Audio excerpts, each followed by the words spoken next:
अस्सलाम वालेकुम नाज़रीन, आज की टॉप स्टोरी के साथ मैं हूं आपकी मेज़बान फलक भट्ट। नाज़रीन, जहांगीर तरीन की तरफ से नई सियासी इस्तेकाम पार्टी न सिर्फ बनाने का ऐलान कर दिया गया है, बल्कि जहांगीर तरीन की तरफ से लाहौर में सियासी पार्टी का एक दफ्तर भी कायम कर दिया गया है। जहांगीर तरीन ग्रुप भी मुतहर्रिक हो चुका है। मेरे साथ स्टूडियो में सीनियर तजज़ियाकार आसम अमीन साहब मौजूद हैं। आसम साहब, बताइएगा, जो नई सियासी जमात जहांगीर तरीन की तरफ से इस्तेहकाम के नाम पे जो इन्होंने बनाई है, उसका आने वाला मुस्तकबिल क्या होगा? बिस्मिल्लाहिर्रहमानिर्रहीम। ये जो इस्तेकाम पार्टी है ना, ये इख्तिताम पार्टी बन जानी है।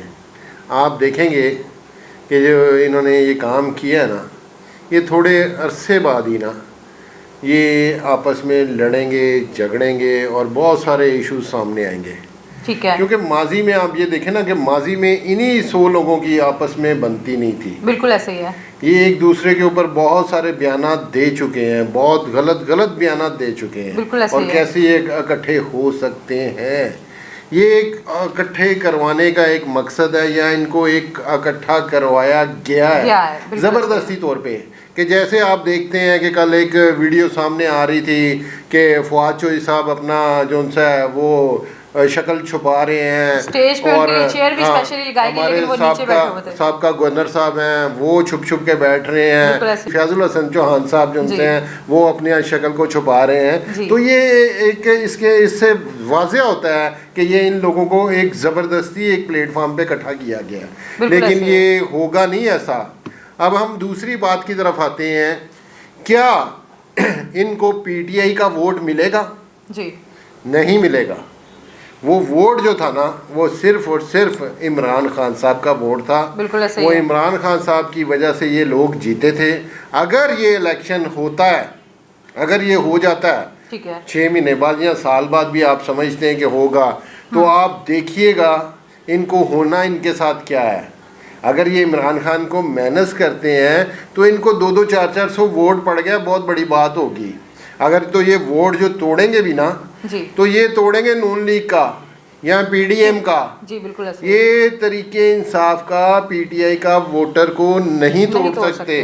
बिल्कुल ऐसे। अगर ये कहते, देखना इन्होंने भी गलत काम किया है जी, ये अगर कहते कि कल जी कि जी हम पीडीएम के ख़िलाफ़ हैं, उसकी पॉलिसियों के ख़िलाफ़ हैं, या उन्होंने जो काम पिछले 1 साल में किए हैं हम उसमें बेहतरी लाएंगे, कोई एजेंडा देते, बिल्कुल ऐसे है, तो फिर भी समझ आती थी कि यार ये लोग एक नई सोच, या वही पीडीएम के ख़िलाफ़, वो चोरों के ख़िलाफ़ ये जमात एक नई बनी है, नया तो फिर आवाम जो थी ना वो सोचती, उसके अंदर सॉफ्ट कार्नर पैदा होता, तो वो सोचते जो इमरान खान के भी सपोर्टर थे कि यार इनको वोट देना चाहिए, ये पीडीएम के ख़िलाफ़ है। बिल्कुल ऐसे। उन्होंने तो ये कहा कि हम नून लीग के इत्तेहादी हैं, बिल्कुल हम मिलजुल के आपस में इलेक्शन को लड़ेंगे और इसको बेहतरी की तरफ लेके जाएंगे। कैसे बेहतरी आएगी? आप समझती हैं कि 13 जमातें तो ऑलरेडी पहले इक़्तिदार में हैं, बिल्कुल सारों को एक एक सीट मिली हुई है। ये जो 100 लोग ऐड हो गए हैं, किस किस को क्या क्या सीटें देंगे? बिल्कुल ऐसे। ये कतन नहीं होना कि अगर इलेक्शन मेरिट पे होता है तो आप देखना ये पीडीएम भी आपस में इस तरह लड़ेगी जिस तरह को लड़ने का हक होता है। जो जरदारी साहब है ना, वो बड़े मने हुए सियासतदान हैं, उनको सियासत की समझ है, वो पंजाब में बैठ के सियासत कर रहे हैं, वो पंजाब के अंदर आना चाह रहे हैं। ये नून लीग को समझ ही नहीं आनी उन्होंने उनके साथ करना क्या है। बिल्कुल ऐसे। बाकी ये जो पार्टियाँ हैं, ये जो पार्टी इस्तेकाम जो शुरू हुई है, मेरा नहीं ख्याल है कि इसका फ्यूचर होगा। इसमें सिर्फ 5% लोग जीतेंगे। 100 में से 5 सीटें मैं आपको ये पहले बता देता हूँ कि कौन जीतेगा। उसमें अलीम खान साहब जीतेंगे, जहांगीर तरीन जीतेगा, और अदर 5 लोग, 3 4 5 लोग जीतेंगे। उसकी वजह ये है कि आपने माजी के इलेक्शन देखे होंगे अलीम खान साहब के या जहांगीर तरीन के, ये 2 लोगों को जानता हूँ, ये बहुत पैसा खर्चते हैं। बिल्कुल ऐसे है। ये गड़ी शो के हल्के से अलीम खान साहब ने इलेक्शन लड़ा था, उन्होंने लोगों को मोटरसाइकिलें बांटी थी, उनको राशन दिए थे। इससे क्या समझे कि ये वोट खरीदे जा रहे हैं? ये खरीदा जाएगा ना, अब होगा भी ये। देखो ना, गुर्बत इतनी है जी, बिल्कुल ऐसे है। जिसको एक 70,000 रुपए की, उस टाइम 70,000 की 70 थी, अब 1.5 लाख की है। बिल्कुल ऐसे है। अगर किसी चेयरमैन को 1.5 लाख की एक मोटरसाइकिल उसके बच्चे को गिफ्ट मिल जाए, क्या वो आप समझते हैं कि वोट नहीं देगा? बिल्कुल देगा। वो देगा। लोगों को फर्नीचर मिले हैं, उनके पक्के राशन लगे हुए हैं, मैं जानता हूँ खान साहब को, और उसके उनके हलके को भी, ये वो सीट मेरा ख्याल है कि मैं कंफर्म नहीं हूँ, अब ये आने वाला टाइम ही बताएगा। अगर तो पीटीआई का कारकुन यही सूरत हाल इनकी रही, अगर ये 6 महीने साल इलेक्शन को लेट कर गए और उन्होंने कोई ऐसा अवाम के लिए कोई बेहतरी ना सोची पीडीएम ने, और इन लोगों ने भी सही ऑपोजिशन ना की, पार्टी तो बना ली है, अगर ये उनके हक में ही बयानात देते रहे तो फिर इन्होंने भी कख वोट नहीं है मिलना। बिल्कुल आसिम साहब, आप क्या समझते हैं कि अवाम इनको एक्सेप्ट करेगी ये आने वाले वक्त में? इसको यही हमने बात की है, वोट नहीं देगी।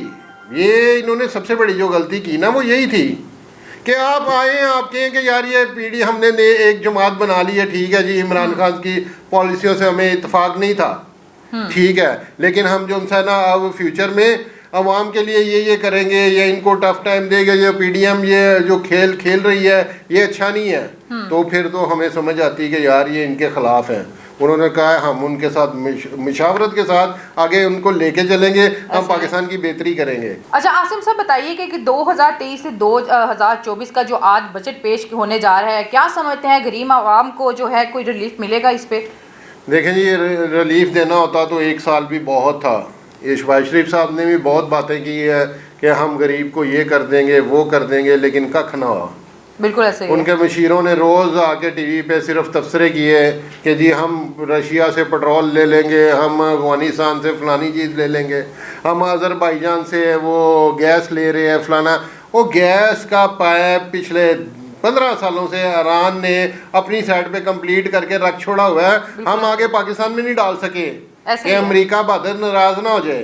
तो वो काम जो हमारे हुए पड़े हैं हमने वो नहीं किए, तो अब नए मनसूबे लेके चले हैं जी कि नए मामला तो होंगे, अज़रबैजान से वो करेंगे, उज़्बेकिस्तान से वो करेंगे, रशिया से हम पेट्रोल ले आएंगे। तो ऐसे बातों से तो कुछ नहीं होता, 1 साल तो बातें ही हो गई हैं। दिन ब दिन महंगाई बढ़ती चली जा रही है। सुनने में तो आया है कि जो आने वाला बजट है ये आवाम के लिए और मुश्किलात लाएगा।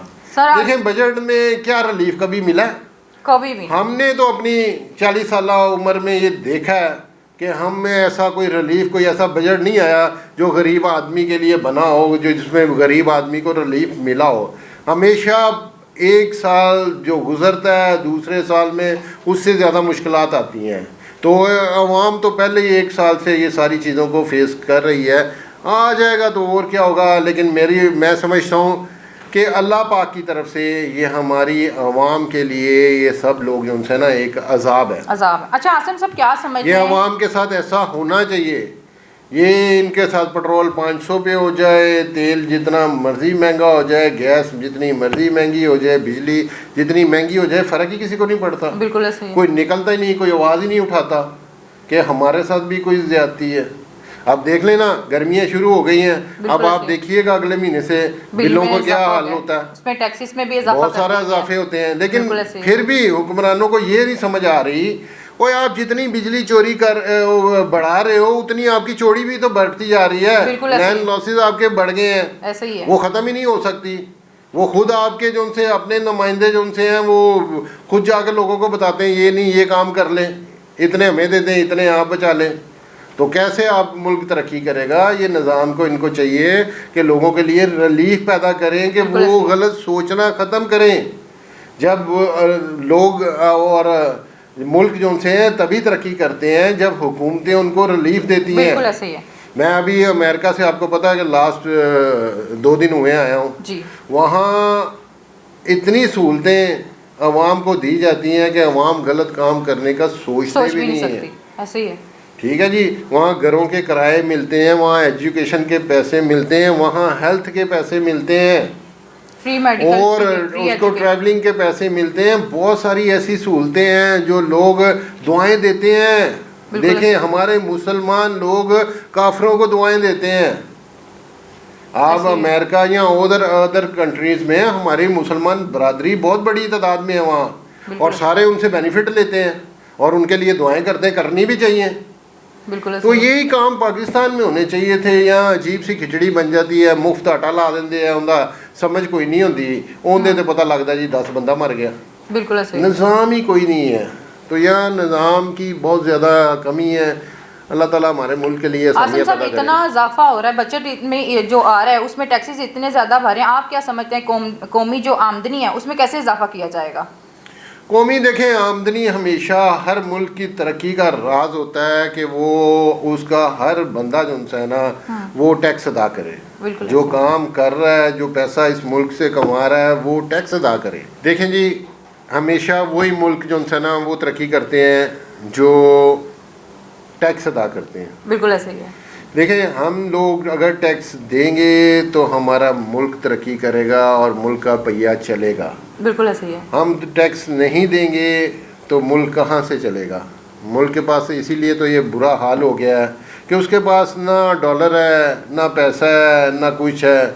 वो मांगते फिर रहे हैं, कभी किसी से कभी किसी से। अब जो नया सिलसिला ये इस नई हुकूमत ने शुरू किया है, पीडीएम ने, जी, कि हम दूसरे मुल्कों से बॉर्डर सिस्टम करते हैं। बॉर्डर सिस्टम का मतलब है जी, ये चीज़ हम देंगे, वो चीज़ हमें आप उसके बदले में हमें दे दें। हमारे पास पैसा नहीं है, उसको कहते हैं बॉर्डर सिस्टम। ठीक है। अब ये होने जा रहा है, लेकिन इससे मेरा नहीं ख्याल है कि कोई फ़ायदा होगा, या हमारे पास देने के लिए भी कुछ नहीं है तो हम देंगे क्या और उनसे लेंगे क्या? तो हम दुआ गो हैं कि अल्लाह ताला हमारे मुल्क पे रहम करे। जी नाज़रीन, ये थी आज की हमारी टॉप स्टोरी। इसी के साथ अपनी मेज़बान फलक भट्ट को इजाज़त दीजिएगा। अल्लाह निगहबान।